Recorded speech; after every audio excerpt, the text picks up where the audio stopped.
Here, this is kind of the sequel to Dr. Humanics number 8. This can be a lesson in critical thinking. I've also been plagiarized by North Island College, and the way they did it is following a system I don't agree with.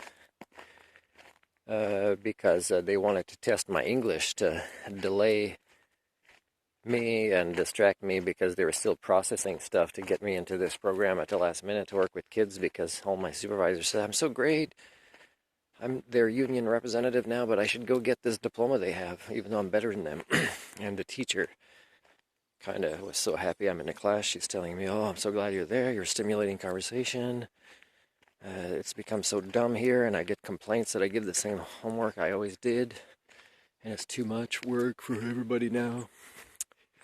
And so this was an essay I was proud of, and I wasn't allowed to get a copy of it. And it's strange, because when I was with Vancouver Island University, they allowed a student who had barely any English skills, and at one point they're asking me, and French is my first language, to help her with her English as part of an assignment where we were checking each other's work. And I had to say what I had to say. You know, you try to do a feedback sandwich where you put a little bit of constructive criticism that can be harsh for the immature in the middle with some positive stuff. But it was hard. Like, her work was really subpar, right? It was not even high school level English. But anyways, international student, money moves around. She was from China. They throw a lot of money around. And so it was kind of sad I was using that way. And pretty much when I was at North Island College, I had already pretty much done the equivalent of getting that diploma, although it hadn't been printed with HUD on it, Doctor of Humanics, from Vancouver Island University. But I pretty much had done the work to have the graduate level diploma. So that's above the bachelor's in English. That's not the topic, but I was registered in English. It was an English program. So that North Island College gets me to do this. Oh, French is your first language? Oh, do this. You can waive it. Here's the form. Oh, no. There's an article in the paper. The local paper I wrote. By the way, they also put the HUD in the paper. So, no, just do that. Ended up getting the topic critical thinking, wrote a great essay, and I'll never see it again. So it's kind of sad. I'd have to kind of take him to court to get that, but it wouldn't be just the college, it'd be the system. Now, if that Chinese student that I was stuck in that cohort for the master's degree had done that test, she would not have passed, unless they, their culture maybe kind of fudges the results. Oh, you barely pass here, but, you have to go to the library where you get more tutoring, whatever. Because, that's a lot of money, international students, right? Money lowers the quality of education in every country. So anyways, I wanted to talk about references in this one. So when somebody gives you a reference.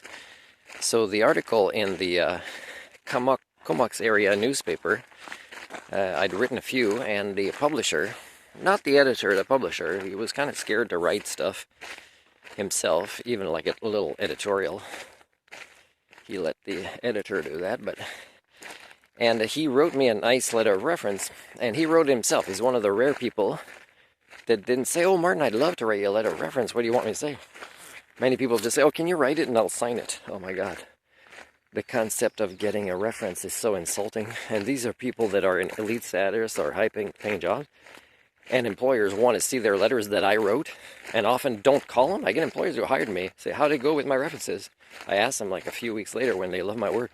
Oh, we didn't have a chance to, we just, so they don't, oh my God, you're ridiculous as a species. You don't realize how you're all culture breakers. So anyways, this publisher wrote, and his older editor, she retired now, but she published 3 of my shorter essays. The new guy, he's got a different kind of personality type. So poor publisher who's ahead of the editor is not really in charge anymore. But he's somebody that's a good sheep for black press. A very respectable media that we have, in British Columbia probably came from immigrants from Australia. That's just a joke, by the way. It's just a joke to say that there's a lot of bad things happening in media because of rich people who are not always consciously, but even unconsciously, because they don't realize that with great power comes great responsibility, is they destroy the human condition. Anyways, this publisher that I, a few months ago, still had breakfast with, he wrote it's a nice letter of reference, that he wrote himself. It's short, but it says, that he appreciates my intelligence, and he still does. Although he was very sad, and he was hoping I wouldn't argue when his new editor didn't want to publish something that is related to mental health that I wrote, that I wanted it to be a part of a series. I also sent it to Times Colonist, who also never answered me or wanted to publish the thing that I wrote called Dear British Columbia Residents, that talked about the 14 years that I originally had on Vancouver Island before I came back. And they didn't publish that. So what I'm going to do soon, although internet access is not easy around here,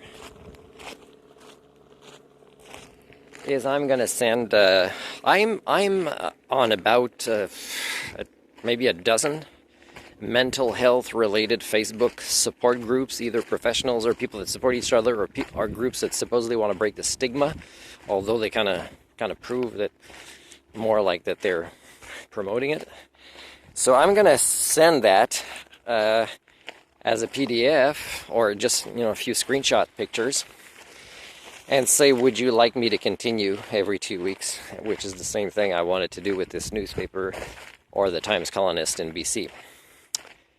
And I'm sure I would send it to Canadian Mental Health Association, which will never understand, even most of them will die never understanding how they have actually perpetuated mental illness in Canada as an organization.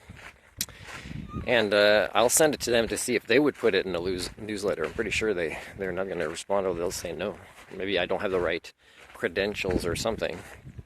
But what I write in there is not what the norm writes that has credentials. So, of course, they won't do it. But I predict that out of 12, let's say Facebook group, let's say if there is 12, is I predict that at least 5 would say yes after the first one comes in to get the other ones. Although these 5 out of 12 may not, let's say make it to number 3. And it's not because they might not necessarily like, because the first one already has a little bit of unorthodoxy to it. So the other ones will also be a little bit of hope, a little bit of reality, and a little bit of reframing the truth about the topic. And I think, maybe out of the 12, maybe 2 might make it to past the third article. And it's not necessarily because of what I write, because if they approve the first one, they would approve pretty much the other ones, because I'm going to set the tone that can be interpreted in many different ways in about the same, although it'll be different subjects that grow on the first ones. And I think what's going to happen is that they just won't be consistent with their moderators and their admins who actually approve or not certain things. So again, the internet is not a place that your species can operate into to help with cultural repair projects, and it's because who operates the internet is your species. So, and your species, as I said before it was born, had already passed its psychological and social tipping points to repair its own failings. And it's not evolution. Evolution gave you the hardware. You just had to do the work to develop the software and learn in stages. But you took a few shortcuts and you wanted to skip ahead. And you got a little bit full of yourselves. And it lasted too many hundreds of years, this being full of yourselves. So now it's kind of too late.